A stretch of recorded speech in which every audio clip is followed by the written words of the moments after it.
Faixa 1. Apresentação: Liberta-te do mal.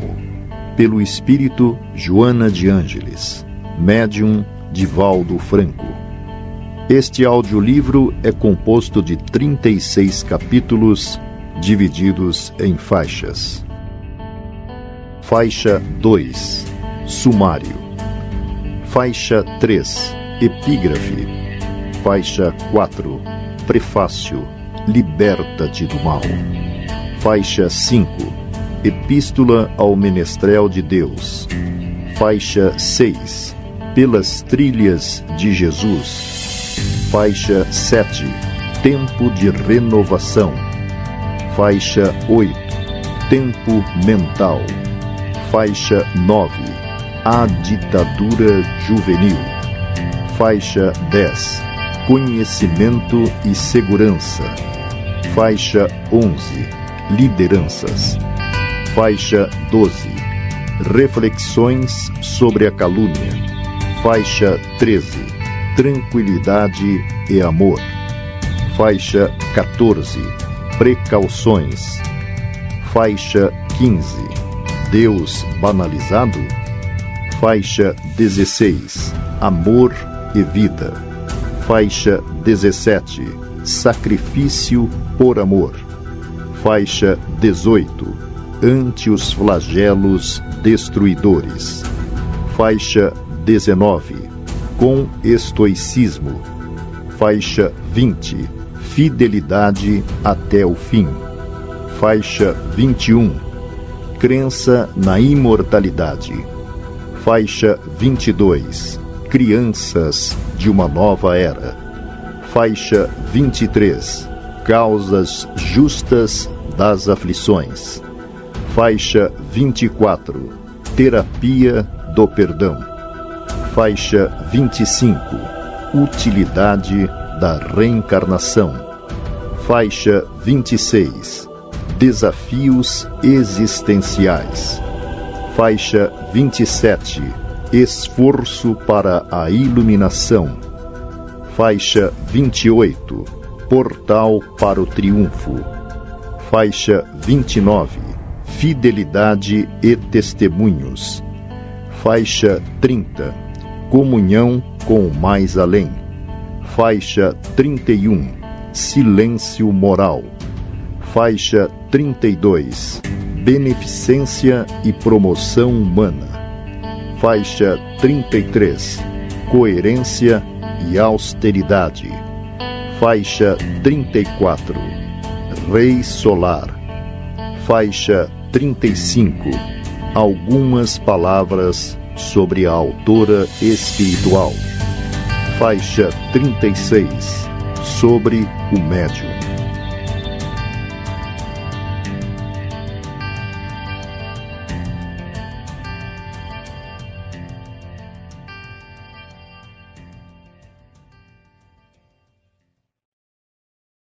Faixa 3.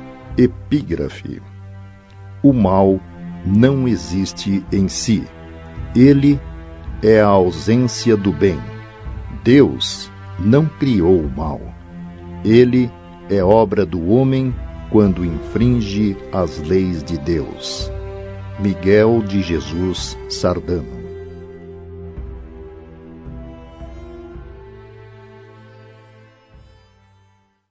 Faixa 4. Prefácio. Liberta-te do mal. Vive-se uma atualidade muito complexa na sociedade terrestre. De um lado, a riqueza cultural e intelectual, as conquistas valiosas da ciência e da tecnologia que modificaram totalmente a face do planeta, ampliando os horizontes cósmicos e os tornando compreensíveis ao pensamento, enquanto que pandemias terríveis vêm sendo varridas do orbe lentamente. A contribuição inestimável das vacinas, a relativa e lúcida facilidade de diagnóstico de muitas enfermidades, os produtos farmacêuticos de extraordinário valor, as medidas preventivas a muitos males, a vigência de hábitos alimentares saudáveis, de exercícios físicos e contato com a natureza, os notáveis recursos cirúrgicos, os de transplantes de órgãos e de próteses, constituem bênçãos jamais sonhadas antes, tornando a existência humana mais amena e saudável. As ciências psicológicas facultam a compreensão dos conflitos humanos e dos transtornos que se ampliam com altos índices de depressão, de loucura, de desvios de comportamento. Sob outro aspecto, porém, os valores ético-morais, imprescindíveis ao equilíbrio mente e corpo, demonstram que a evolução espiritual tem sido menos ampla do que aquela de natureza intelectual. Simultaneamente, o espectro da fome, da miséria sob diferentes aspectos, a droga-adição, a volúpia do prazer exacerbado, como se a função do corpo fosse direcionada apenas para o gozo, as fugas espetaculares para os vícios de toda a ordem e a violência perversa dominam as criaturas que, aturdidas, não sabem qual rumo a seguir. Valiosos estudiosos do comportamento e da economia apelam para o comedimento, para a liberdade responsável, enquanto outros que se encontram alucinados proclamam a necessidade da liberação do aborto, da eutanásia, da discriminação da maconha e de outras substâncias alucinógenas, com excessiva liberdade para os seus usuários, sem a preocupação de educá-los preventivamente ou de tratá-los após o tombo nas suas armadilhas soezes. Mulheres e homens infelizes proclamam a excelência do suicídio ante os insucessos, as doenças incuráveis, os problemas afligentes, as situações embaraçosas, exteriorizando os tormentos que os caracterizam e que desejam transformar em condutas normais. Uma onda de desespero cresce no mundo ante expectativas dolorosas em relação às culturas religiosas do Oriente, assim como as do Ocidente e vice-versa, ao mesmo tempo, em um período em que os direitos humanos são proclamados reconhecidos, o fanatismo de diversas condutas e o radicalismo ameaçam a paz entre os homens dominados pelas paixões primitivas, disfarçadas de civilização. Há, em toda parte, a busca desenfreada por algo que complete o ser, facultando-lhe as fugas terríveis para os esportes radicais, para as experiências aberrantes, para as condutas extravagantes, para a formação de tribos e de clãs agressivos que facilitam a vigência do ódio e da crueldade, em uma época em que os mesmos já deveriam ter sido substituídos pela compreensão, pela fraternidade e pela compaixão. Infelizmente, não tem havido lugar na sociedade imediatista para o amor e a paz, para os ideais de enobrecimento e de solidariedade que não encontram espaço na grande mídia, conforme desfrutam a sexolatria, os crimes hediondos e as futilidades rotuladas de condutas ideais. A família, desagregada, cede lugar a um grupamento de pessoas vinculadas pela consanguinidade e separadas pelos sentimentos de amizade e de dever, facultando os desvios para os sites e blogs da convivência virtual que facilitam o intercâmbio doentio e cruel com psicopatas e atormentados que se ocultam atrás da tela dos computadores, assim como de outros instrumentos de comunicação do mesmo gênero. Em consequência, a deserção moral é volumosa e profundamente lamentável, permitindo todos os tipos de condutas desastradas com graves prejuízos para o indivíduo em si mesmo e para a sociedade em geral. Há abundância de conforto e de diversões para alguns e escassez absoluta de quase tudo para a maioria das criaturas terrestres. São inevitáveis as interrogações. Que se fazer ante tantos paradoxos? como se viver corretamente sem alienação? Existe alguma diretriz para o encontro com o equilíbrio e a harmonia interior? A resposta é simples e talvez contundente. A diretriz e a conduta a se vivenciar podem ser enunciadas no conceito evitar-se o mal ou dele libertar-se, caso já se lhe encontre instalado. Pensando na grande problemática referida acima, em alguns dos seus mais graves aspectos, elaboramos ao longo dos últimos meses estudos espíritas em torno de 30 temas, convidando os interessados à conquista da paz, da saúde e da alegria de viver à luta pela própria felicidade. Baseando-nos nas vigorosas lições de Jesus e nas sábias diretrizes do Espiritismo, procuramos atualizar os seus conteúdos em linguagem própria para estes dias, oferecendo sugestões oportunas e fáceis para a conquista da harmonia pessoal e para a cooperação com as demais pessoas. Reconhecemos não trazerem estas páginas novidades muito do agrado de grande número de leitores, mas sabemos que um dos requisitos essenciais para a aprendizagem é a metodologia da repetição, a fim de que se fixem nos painéis da memória e nos delicados tecidos dos sentimentos as informações que se devem transformar em recurso para a sua vivência. Tudo quanto anotamos já tem sido apresentado por estudiosos sérios e interessados nos comportamentos felizes, assim como por sociólogos e psicólogos, religiosos e cidadãos afeiçoados ao bem. O nosso trabalho encontra-se, porém, enraizado nos textos do Evangelho de Jesus e nas seguras orientações que os Espíritos trouxeram ao mundo desde o dia do surgimento de O Livro dos Espíritos, de Allan Kardec, a 18 de abril de 1857, e as obras que foram publicadas depois pelo insigne codificador. São o resultado da nossa própria experiência, assim como da experiência de milhões de indivíduos que optaram pelo bem, em luta incessante para a libertação do mal, que ainda vige no íntimo de todos os seres humanos, como herança doentia do processo grandioso da evolução antropológica e psicológica através das sucessivas reencarnações. Com este modesto contributo, esperamos cooperar com as pessoas sinceras e afeiçoadas ao amor e à verdade, a fim de que não desanimem nunca no afã da edificação e da vivência do amor, conforme o Mestre de Nazaré nos ensinou em todas e quaisquer situações em que se encontre. E o amor solucionará todos os problemas, por mais intrincados se apresentem. Salvador, Bahia, 21 de setembro de 2011, Joana de Ângeles.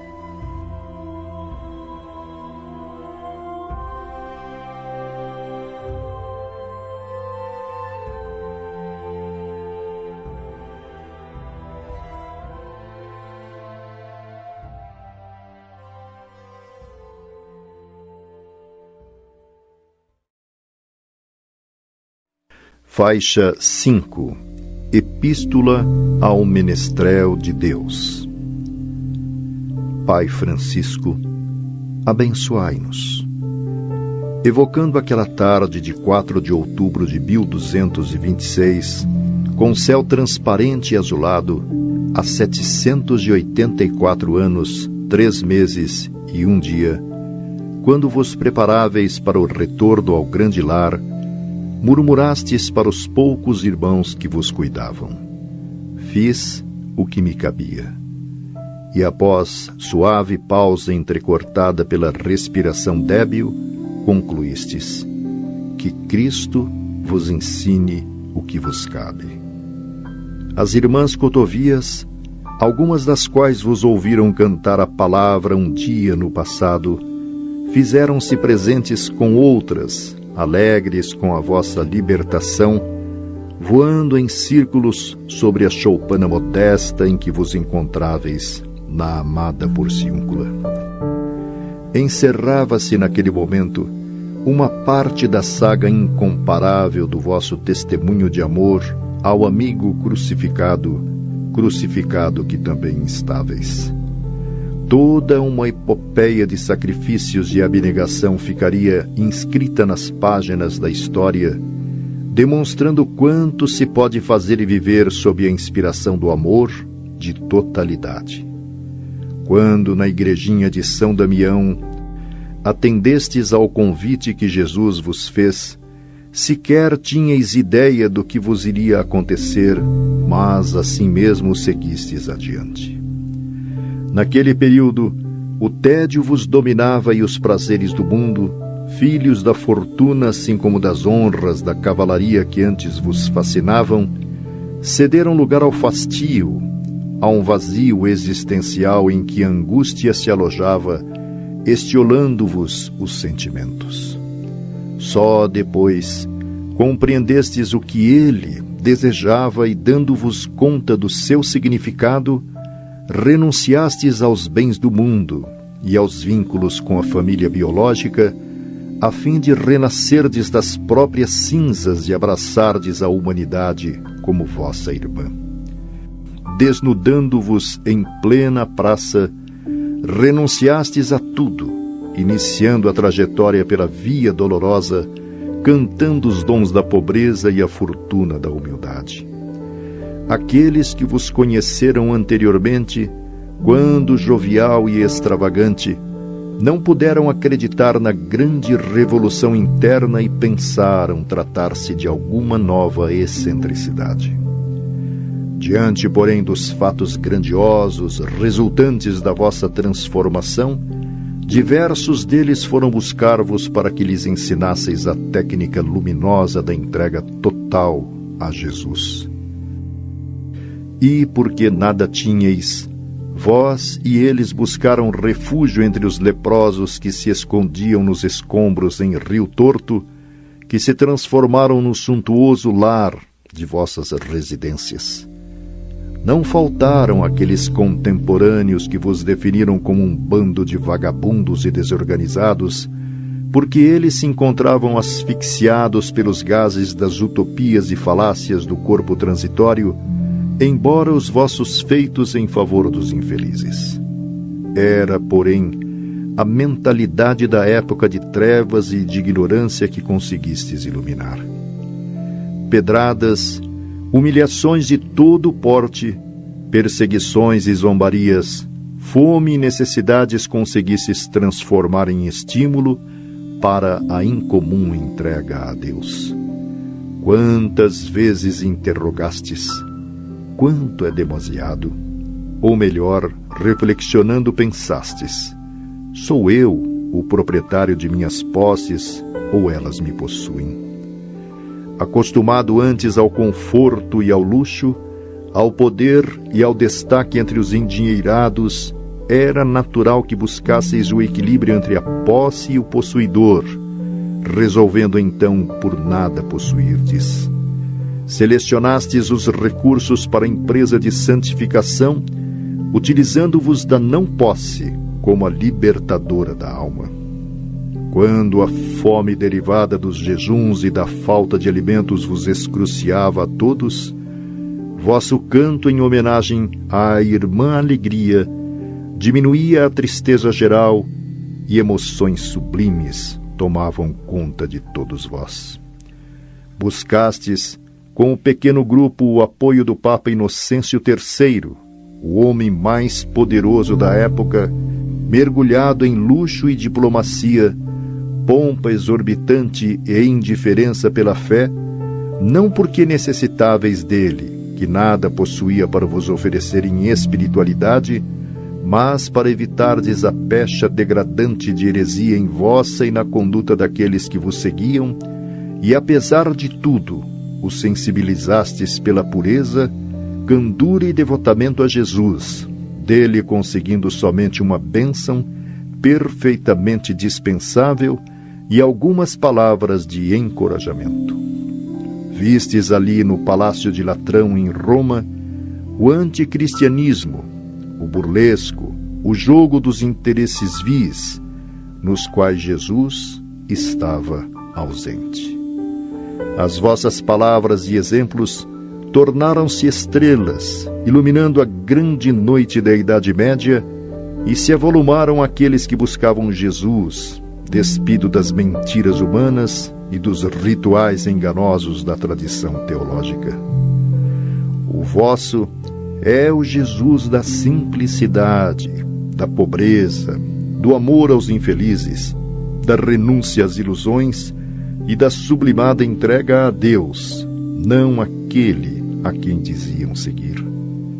Quando Clara buscou o vosso auxílio, deixando para trás o mundo de fantasias, acolhestes a jovem afetuosa, sem recear o poder da sua família, tonsurando-a de imediato, para que ficasse sob a proteção da Igreja e não fosse obrigada a retornar ao século. Intimorato guerreiro do amor, quanta coragem tinhais!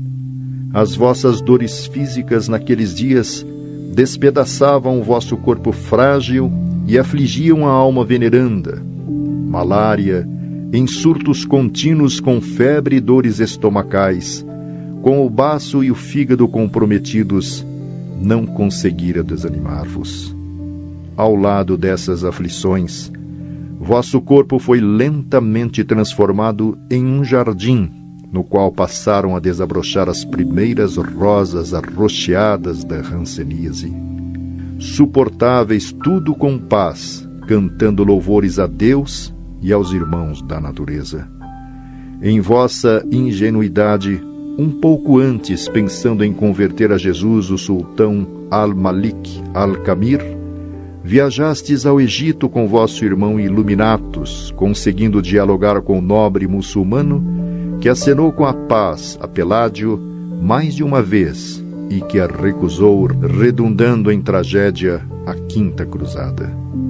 Embora vos sentindo fracassar no empenho para a conversão do monarca, buscastes os leprosos e os mais ínfimos para sítios por onde peregrinastes. Com a anuência do sultão gentil, visitastes os lugares onde nascera, vivera e morrera o amor em comum, fortalecendo-vos para as crucificações do futuro a que seríeis submetido. Quando retornastes à querida Cis, já sentíeis as dores quase insuportáveis da conjuntivite tracomosa, muito comum no Oriente, que atinge ainda hoje milhões de vítimas, levando-as à cegueira. Aconselhado por Frei Elias e pelo cardeal Ugolino, que vos amava, aceitastes em vos submeterdes ao tratamento especial contra o tracoma em Riete, nas mãos do médico que aqueceu 2 ferros até os tornar brasas vivas e vos cegou na ignorância presunçosa, atribuindo-se conhecimentos que não possuía, abrindo na vossa face 2 imensas feridas que chegavam às orelhas. E sequer reclamastes, exclamando confiante: ó irmão fogo, sê bondoso comigo nesta hora. Como se não bastasse posteriormente, a fim de estancar a purulência dos vossos ouvidos, novamente experimentastes barras de ferro em brasa que os penetraram, sem que exteriorizasseis um gemido único. Ó Pai Francisco, nas tempestades que sacudiram então o vosso trabalho, e no abandono a que vos atiraram alguns daqueles que ainda amavam mais o mundo e suas mentiras, buscastes meditar nos montes Subásio e Alverne, no último do qual Jesus, crucificado conforme ocorrera diante do crucifixo de São Damião, vos assinalou com a estigmata que alguns negariam depois. Quando alguém vos interrogou posteriormente, o antigo jovem trovador reagiu dizendo: cuide da sua vida. Não desejáveis que ninguém soubesse da vossa perfeita união com ele, o rejeitado sublime. Aneláveis por viver e sofrer como ele vivera e sofrera, embora vos considerasse inútil servo ou um homem inútil. Com o coração trespassado pelas setas contínuas da ingratidão de muitos que agasalhastes no peito como se fossem cordeiros mansos, embora fossem serpentes venenosas que vos picaram 1000 vezes, assim mesmo continuastes amando-os. Assim é o mundo com as suas mancomunações. Os utilitaristas e a sua perversidade sempre estão presentes em todos os lugares. Aqueles, porém, que vos atraiçoaram também morreram, pobrezinhos de Deus, e despertaram com ranceníase na alma. Não vós, ave canora que éreis, ascendestes na escala da evolução, vencendo todos os limites e dimensões do conhecimento recebido por Ele, que vos aguardava com a ternura infinita que reserva para aqueles que o amam. Ei-los, os ingratos que se encontram de volta à terra destes dias, recordando-vos arrependidos e afáveis, buscando a reabilitação. Apiedai-vos de todos eles, os vossos crucificadores, e amparai-os na esperança e na coragem para conseguirem a autoiluminação. Menestrel de Deus, neste momento em que a ciência e a tecnologia soberbas falham na tarefa de fazerem felizes os seres humanos, intercedei ao Pai por todos nós que ainda transitamos pela senda libertadora, buscando a perdida alegria que desfrutávamos ao vosso lado naqueles inolvidáveis dias. Pai Francisco, abençoai-nos mais uma vez. Nota da autora espiritual. Inúmeros autores escrevendo sobre o Santo de Assis também asseveram que ele desencarnara no dia 3 de outubro.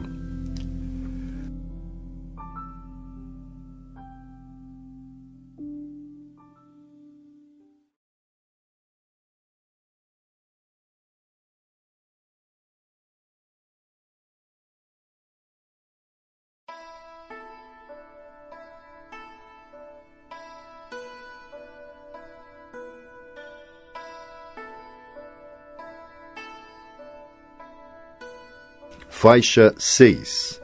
Pelas trilhas de Jesus.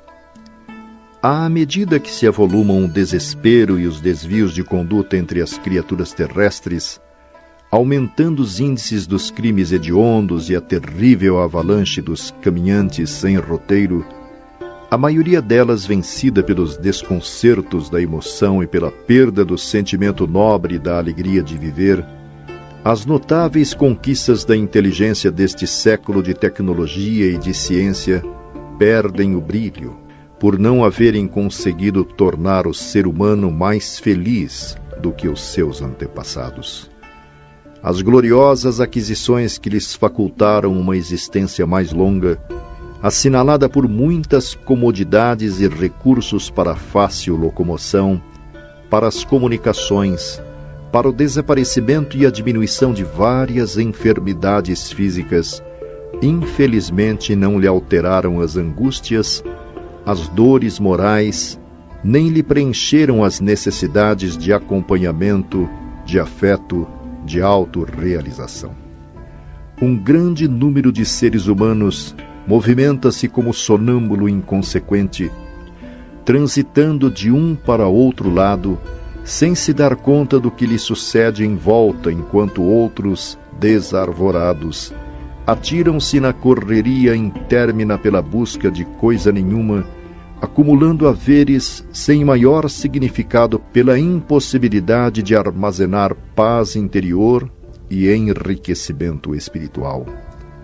O vazio existencial domina as diversas classes sociais, mesmo aquelas ditas privilegiadas pelo poder temporal, pelos haveres amoedados, pelas posições de destaque social e político, empurrando-as para a drogadição, o sexo exaustivo, o alcoolismo, o tabagismo, a agressividade em que se desgastam e sucumbem.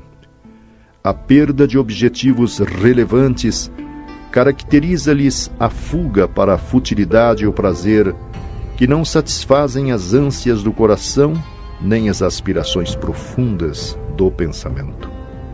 Quanto mais aumenta a população terrestre, mais se amplia a área da solidão, impondo grande silêncio aos relacionamentos em decorrência da desconfiança que assalta as zombeteiras criaturas, armando-as quase sempre umas contra as outras, quando se deveriam amar umas às outras.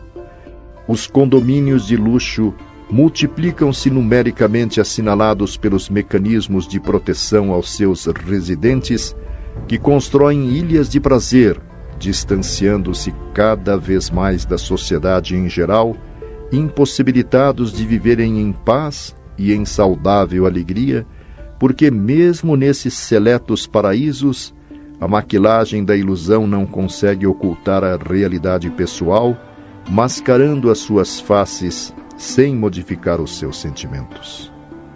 Predador, o ser humano parece retornar à caverna em mecanismo defensivo-agressivo, ansiando por afeição e entendimento fraterno.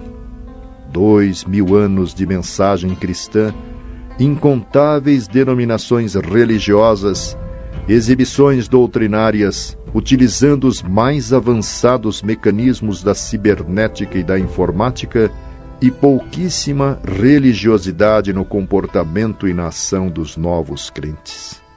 Técnicos em administração de empresas orientam núcleos de fé religiosa, preocupados em acumular poder e finanças, falhando, porém, nos objetivos essenciais, porque, embora esses lugares se apresentem repletos de assistentes, os mesmos sorriem, combatendo-se mutuamente através das rixas defluentes da insegurança psicológica, da inveja, da insensatez, do quase total desconhecimento ou crença na imortalidade do espírito, que prosseguirá após a disjunção molecular com o patrimônio do que fez durante a vilegiatura carnal, conduzindo os valores reais que lhe caracterizam o processo evolutivo, e não com a aparência habilmente cuidada. É tão fácil, no entanto, seguir pela trilha percorrida por Jesus. Ele não se preocupou em ter, em amealhar, mas em ser, em distribuir.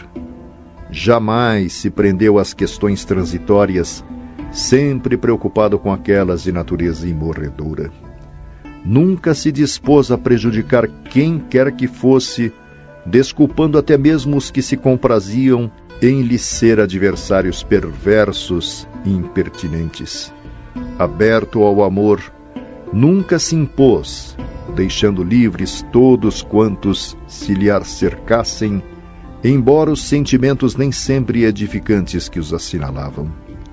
Jamais se dedicou à censura, à maledicência, à perda de tempo nos jogos de interesses materiais.